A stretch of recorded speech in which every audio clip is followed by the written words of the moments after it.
Thank you for the opportunity to come and talk to you about erectile dysfunction. It's a topic that traditionally Kiwi men aren't particularly comfortable with, and it's been put on the program today to get us more comfortable to illuminate the topic. That's why I've got the little picture of the light bulb to put it on the agenda so we can have a chat about it. Sexual function for men is actually a really important issue. It's important for self-esteem. It's also important for sexual intimacy with our partners and wives. I deal a lot with paraplegics, and it's interesting talking to them. There have been a number of studies done with paraplegics and tetraplegics, and if they were given the opportunity to be able to walk again or to have normal sexual function, they often choose normal sexual function, which is really interesting. So the topics for today's talk, we're going to define what erectile dysfunction is, talk about how common it is, what might cause it, and then we're going to talk about what we can do about it. So what is erectile dysfunction? Well, it's the inability to consistently attain and maintain an erection that's satisfactory for sexual intercourse. When I get people coming and see me, people don't always know what erectile dysfunction is, and they may come with one of these other issues, which might be a low sex drive, or also called a low libido, or it may be that they have an ejaculation problem. They ejaculate early, or they're not able to ejaculate, or they're not able to achieve an orgasm. But erectile dysfunction is the ability for the penis to become rigid and erect and last long enough for satisfactory sexual performance. So how common is erectile dysfunction? Well, it's very common after prostate cancer treatment, but it's actually very common in the community as well. It's been estimated that about 50% of men between the age of 40 and 70 will have erectile dysfunction at some time during their lifetime. So this diagram shows the two main pathways for achieving an erection. So we've got up on the top here we have the male brain, and then down on the bottom here we have the penis, or as the females call it, the other male brain. So essentially there's two main pathways, mental stimuli and then tactile stimuli that can lead to an erection. So for mental stimuli it may be either visual or mental, and a signal comes down the spinal cord here, down to the lower part of the back, and then comes through the pelvic nerves to the penis. Basically, the signals turn on the blood flow. They open up the blood vessels, dilate them, and then blood rushes into the penis. The other pathway is with tactile stimulation. There's a little reflex that goes back to the spinal cord and around to the penis, and again turns on the blood flow so that blood rushes into the penis and an erection performs. Now this diagram here shows you how a number of conditions can affect those pathways. Obviously stress and anxiety here can affect the brain and distract us. Multiple sclerosis and Parkinson's are conditions that affect the nerves. It can affect the signals here. And then in the pelvic nerves, we all know that radical prostatectomy or surgery or radiotherapy can affect the nerves there. And other conditions such as heart conditions or low blood pressure or diabetes can actually affect either the heart pumping the blood or the size of the blood vessels, so that not enough blood can actually get to the penis. Also testosterone, we've heard from the first talk how lowering the testosterone with hormone therapy can affect the erections. It works in a number of different ways. It does affect the sex drive like the male menopause, but another way it actually affects the penis so that it doesn't inflate properly. It's a bit like a balloon with a leak in it. It just can't expand. So that's how one of the ways that testosterone can affect the ability to get an erection. So just a little bit more about surgery and how that may cause erection problems. We've talked about the pelvic nerves, and here they are coming down beside it. This is the rectum, the bladder, and then the prostate here. And you can see they come right along the side of the prostate here before they go into the penis. This is a diagram here of the prostate up here and then the rectum here. Now the nerves sit in this little angle here. So if the tumour is confined within the prostate, the surgeon might want to do a nerve sparing procedure, so he comes quite close to the prostate and spares these nerves easily left behind, so the patient can often keep their erections. But if the tumour extends outside the prostate, it's safer to go a little bit wider here and take the nerves, but it means that there's a better chance of curing the tumour. So what about after surgery? Can erections return naturally? And yes, they can. It can take up to 3 or 4 years for the nerves to regenerate and for the erections to return. Generally, it's thought at around about 30 to 50% of men after surgery will keep their erections. With radiotherapy, either external beam or brachytherapy, it's probably slightly higher. Radiotherapy, external beam, probably about 50%. Brachytherapy, probably about 75% of men keep their erections. And obviously with hormone therapy, most people lose their ability to get an erection. But if the patient is on intermittent therapy or the treatment is stopped for some reason, the erections often return, although it may take up to 12 months to do so. So what can men do to improve their erectile function? Well, there are some lifestyle changes. We'll also talk about tablets, vacuum devices, injections, and penile prostheses. So what's the best time to address erectile dysfunction? Well, around the time of treatment, men are naturally preoccupied with thoughts of curing their cancer. It's a very stressful time, and thoughts of treating or dealing with erectile function are actually put to the side. But there is a use it or lose it phenomenon that occurs. The longer you wait before having treatment, the more likely there is some scarring and some damage done to the penis, so it's less likely to work. When men are, you probably remember when we're younger, we wake up in the middle of the night with an erection, and that's a natural phenomenon where fresh blood, well-oxygenated blood, flows into the penis to nourish the tissues and waste products are washed out. That fresh oxygenated blood nourishes the tissue, helping it to stay supple and work well. So if men have a long period of time where they don't have erections with that fresh, healthy blood being washed in, well, they get scarring, the tissue becomes inelastic, and men are less likely to get erections. So one of the take-home messages from the talk is that it's a good idea to treat the erectile function or erectile issues earlier on rather than later on. So what about lifestyle changes? We've heard a little bit about stress, and that's really important. There are studies showing that diet and exercise are important too, and it can improve the quality of your erections by about 20%. That's regular exercise. And diet, I mean caloric restriction. In New Zealand and first world countries, people often have too much in the way of food or eat too many calories, but by restricting the food intake to optimal levels, it can actually improve erectile function. Smoking is obviously important because it narrows the blood vessels that deliver blood to the penis, and other measures are important, such as controlling diabetes and some medications. Blood pressure medication, some people come and see me and then we put on a blood pressure medication which lowers the pump pressure essentially, and so not enough blood can get into the penis. And so changing medications may actually improve the quality of erections as well. So tablets are usually the first option talked about by doctors. There are the blue pill Viagra or Aviagra that most people know about. There's two other available in New Zealand, Cialis and Levitra. So how do these tablets work? Well, nerve signals that we've talked about stimulate nitric oxide, which is a chemical in the penis, to increase blood flow into the penis. It's relatively simple and straightforward. And what the tablets do, the tablets keep those nitric oxide levels high. They block the degradation of nitric oxide. So if you've got more nitric oxide, the penis is going to be a bit harder and last a little bit longer than normal. So for these tablets to work, you need to have intact nerves and you need to have some sexual stimulation. They're not really effective in patients who have got severe nerve damage. So the tablets are taken 30 to 60 minutes before you want to have sexual activity, except if those are on a daily dose Cialis. That's a little tablet you take each day, and then they've always got some Cialis in the system. So that's a very effective way of treating erectile dysfunction. It's probably the Rolls-Royce tablet treatment, the daily dose, basically because it brings the spontaneity back into the relationship. You don't have to take a tablet and wait. And so that's why it's very popular.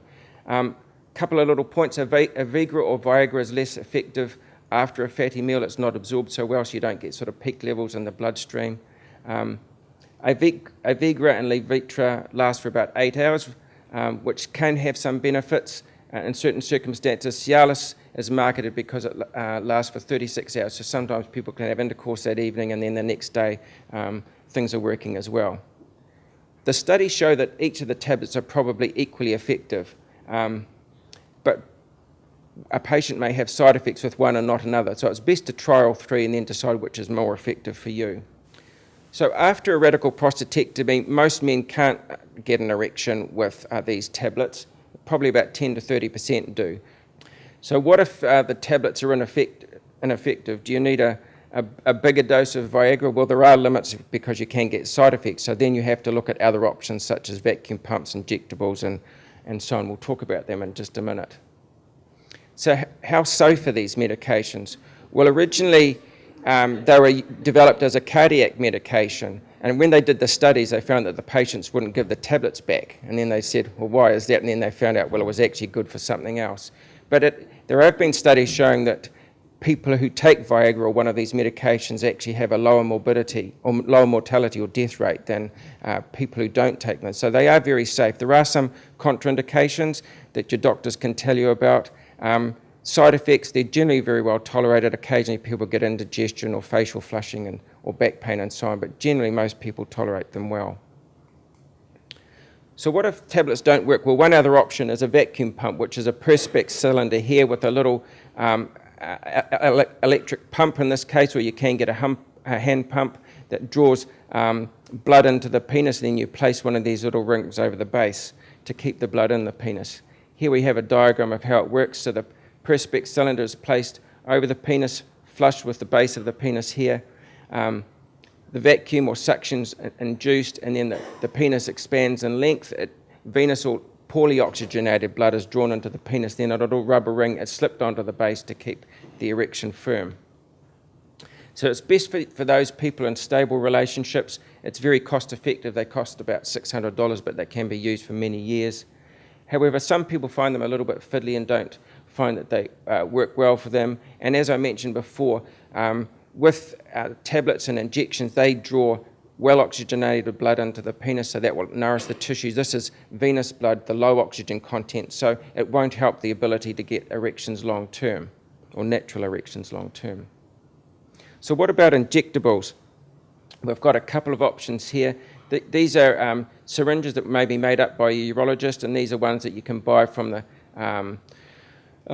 chemist. This one is called Cavaject.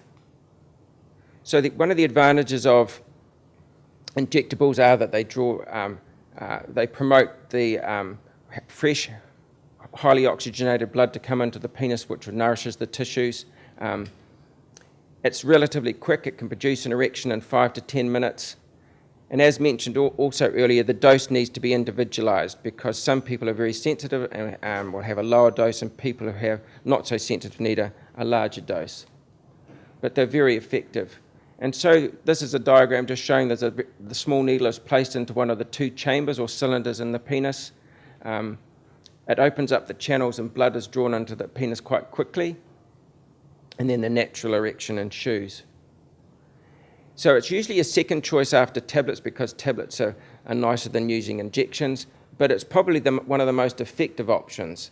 There are a number of different agents available. Prostaglandin E1 is called Prostin, and that's the same as Cavaject, but you can get different cocktails depending on whether a patient responds to the Cavaject or Prostin. Sometimes other agents are added in. If there's 2 agents, it's called bimix. Trimix is 3 agents, and you can get quadmix as well, which is 4 agents. So as I mentioned, they're very effective, but as with most treatments, there's always some caveats. Some men get some pain, particularly after a radical prostatectomy, so it may not suit them. There is the potential for scarring in the penis. It's relatively uncommon, but it can occur, and then it's more difficult to get an erection later on. Depending on the type of product that you have, sometimes it needs to be stored in a fridge. And just one final point is just be aware of men's clinics. They advertise, different men's clinics advertise in the paper, but then they don't necessarily have your best interests at heart. Sometimes I get patients coming and seeing me who have been to see them, and they're basically just out to make money, and they want to sell injections. They don't necessarily want to talk about all the options that are available to men. So just be aware of that. It's best to go and see a urologist. So what if nothing works? What if the tablets don't work, if the vacuum pump doesn't suit or is fiddly, and the injections are painful? Well, what other options have you got? Well, the final option is a penile prosthesis. There's a little picture. Essentially, it's a device that's put in within the natural cylinders of the penis that we saw a moment ago when you're looking at injections. There are a number of different options available, and we'll talk about those in a minute. They're easy to use, and they provide an erection quickly within 1 to 2 minutes. So how long have we been using these for? Well, people have been putting in these prostheses for over 30 years. There are around about 25,000 put in a year worldwide, and probably over 300,000 have been placed so far to date. And of all the agents that people use, penile prostheses have the highest partner and patient satisfaction rates. And the reason for that is that it restores the spontaneity in a relationship. They're relatively natural to use, and people can have intercourse whenever they want. So the two main types are malleable rods, a malleable prosthesis here, and then the Rolls-Royce is an inflatable prosthesis, which basically has 3 components. You have a fluid reservoir, which contains salty water or saline that goes in the tummy. You have a little pump that goes in the scrotum, and then you have these cylinders that go in the penis. Now, in the natural state, they're deflated and soft, but when you want an erection, as we'll see in a minute, you activate the pump and fluids transferred into the penis to cause an erection.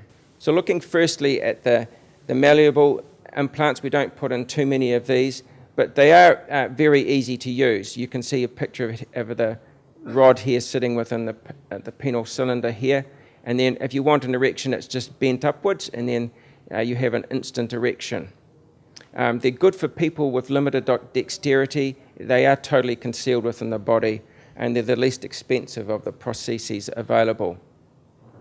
However, sometimes they can be seen through your trousers, and you need to bend them away properly so that people don't think you have an erection.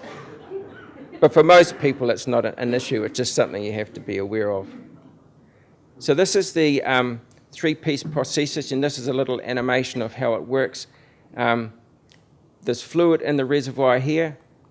The patient's activating the pump here, and fluid is transferred from the reservoir through the pump into the cylinder in the penis, and you achieve an erection. Now, when you've finished having intercourse, you just have to touch a little return valve. There's a little button in the scrotum that you push, compress the penis, and then fluid transfers back into the reservoir. So it's quite a simple process.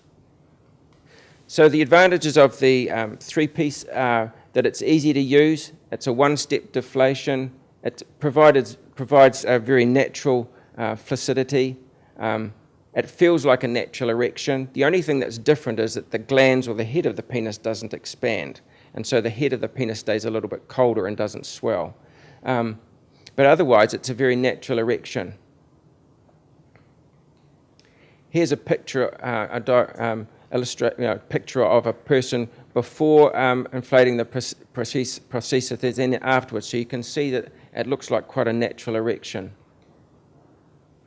So the advantages are that you can have an erection anytime you choose. You can have an erection for as long as you want.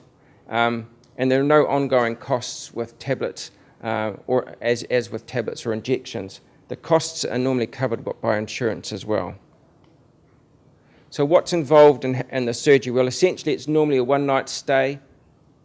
Patients are a little bit uncomfortable for a couple of weeks or 3 weeks after the surgery, and once they're more comfortable, around 4 weeks, then we can start inflating the prosthesis and using it. Complications are uncommon, but a couple of the issues that can occur are infection or mechanical failure, but they're relatively uncommon. And it's important, because this is an unusual operation to perform, it's a specialised area in urology, that you should go and see someone who has experience in that area. So just looking at the satisfaction rates I mentioned before, that people who are well counselled and choose to have this surgery are generally very happy with the outcome. This is a study carried out in 2000 by an Italian chap, Montorsi, and you can see that both partners and patients are very happy with the quality of the erection.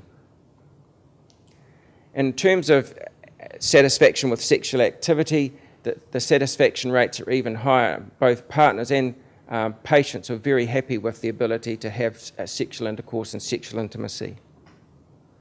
So this is a testimony of one of my patients. It just sort of illustrates a couple of things. Firstly, that erections are really important for men. It can make a big difference to their quality of life and to their self-esteem. I'm not sure about this, but now I could kiss him, but anyway. Anyway, this made a big difference for this guy, for this man. His implant is still working. He's very happy. His partner's very happy. And it's nice to see that part of their relationship in their life can continue on. So in summary then, erectile dysfunction is common in men with prostate cancer, but a satisfying sexual life is possible. It's just a matter of addressing the issue. There are a number of options to choose from. We've talked about that, ranging from tablets through vacuum pumps to injections and a penile prosthesis. We've learnt that it's better to start earlier rather than later to preserve erectile function or to give you the opportunity of having a natural erection. So have the discussion, find a solution that suits you and your partner or wife, and choose to see someone with experience. Go and see a urologist with an interest in erectile dysfunction. You'll have the best outcome then. So it depends on what sort of treatment you've had, but certainly there's a few things. Firstly, you don't need an erection to have an orgasm. You can still have an orgasm with erectile dysfunction. The second thing is that sometimes after a radical prostatectomy, having an orgasm can be painful. For most men, it's not an issue, but for some men, a small number, it can be uncomfortable. Sometimes it's just with the first time or two, and we think it may be due to the fact that, with all the scarring and healing that's going on. But for some men, it can be a continual issue, but that's a small number of men.